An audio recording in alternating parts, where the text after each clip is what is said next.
Good morning. Welcome to another edition of Coffee with Tea.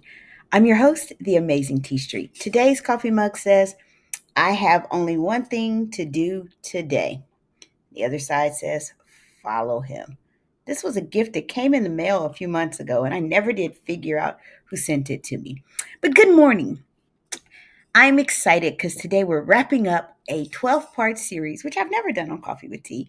But we're wrapping up a 12-point series that I called Don't Skip the Process of Becoming the Unicorn. This is part 12. Become the Unicorn is a book by William Vanderbloom on which this series is based. This is really just a synopsis of the 12 traits that he talks about that are the 12 traits of becoming the unicorn. The unicorn isn't mythical or magical.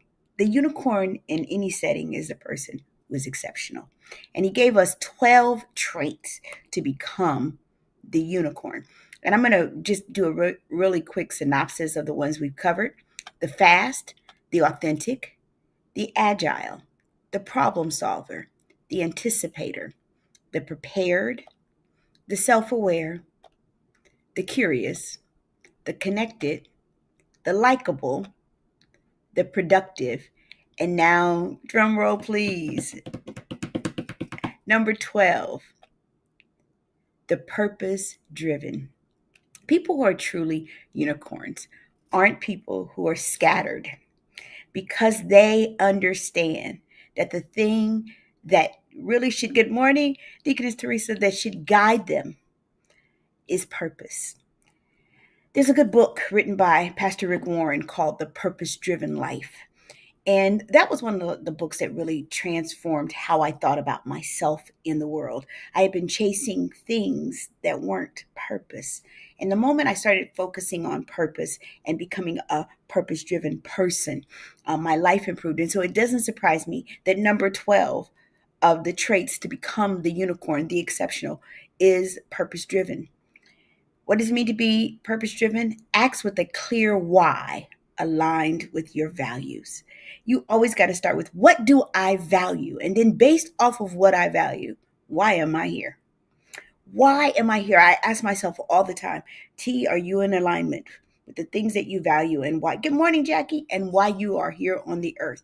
Purpose driven. If you haven't read The Purpose Driven, it's a nice, I call it a coffee table book because every day it's got a new lesson in it. And the one that really changed my life, it really got me on focus years and years. I think I read that book, oh my God, it had to be 15 years ago, was number 3, which was All Work Ain't God's Work. All good work ain't God's work.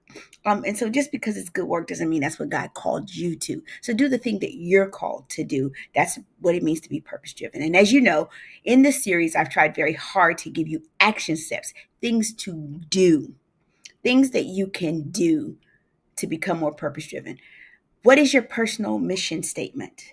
If I get ready to leave today and I forget to give you mine, remind me. Sometimes I'll be going and I forget. I'm going to come back to it. Write a personal mission statement. I have one.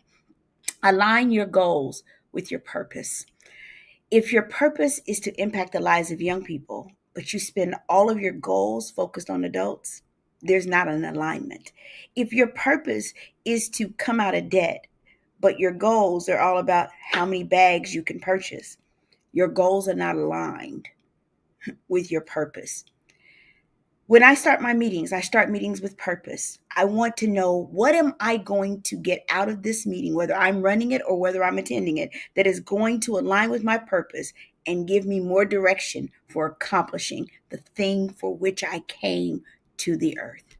And finally, volunteer and purpose align causes.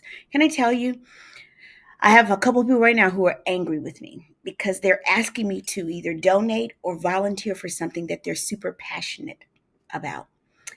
And I only do the things that are aligned to my purpose.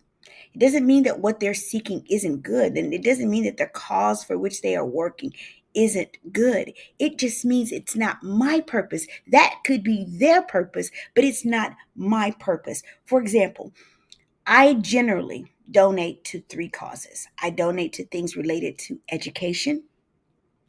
I do scholarships for kids. I donate to things related to finding a cure for Alzheimer's. and I usually donate to things related to cancer research. Those are things about which I'm deeply passionate. And so when you ask me to go outside of that, my answer is generally, I'm sorry. I'm not going to do that. I'm not going to be able to do that. Even if I financially can do that, I'm not going to do that. If you ask me to go and volunteer at the men's shelter, I think that that's important work. And I believe that there are people who are called to it. It's not my call. And so, one of the ways that you can be purpose driven is when you volunteer and you donate and you do the things outside of that that are also aligned to your purpose. When all of the parts of your life are aligned, guess what? You have a good syncopation of life. But when you're trying to scatter yourself all over, you're not good in any one area of life. I'm very good at the things that I do because I'm very clear that everything has to be aligned to my purpose. And so when people say, T, what's your purpose? I laugh all the time. I was like, I would love that my purpose had been the same as Oprah Winfrey's purpose. I won't lie to you and say, oh, I wouldn't have known what to do. I'd have known what to do if God had called me to be like Oprah. But he didn't. He called me to be like T. And what is my purpose? My personal mission statement is around my purpose. My mission is to be the human Windex. I got the great, awesome opportunity and task from God to clean the lenses of people so that people can see clearly how amazing they already are. That's my mission statement, to be the human Windex, to clean the lenses of humanity so that people can see clearly how amazing they already are. That's it. And so everything that I do is aligned to that purpose. Good morning, Deaconess Rhonda. Everything that I learn and everything that I do is aligned to the purpose for which I'm called. Cleaning other people's lenses so that they can see, as the young people say, how dope they already are. You're already amazing. Why? God said so. He already claimed that you were wonderfully made. So guess what? Who are we to argue with that? I'm the Amazing T Street. Thank you for coming on this 12-part journey with me. Whatever you do, don't skip the process of becoming the unicorn. Becoming the unicorn is all about becoming exceptional at all the things that we do. And by the way, we're called to be exceptional because we serve an exceptional God. Have an amazing day.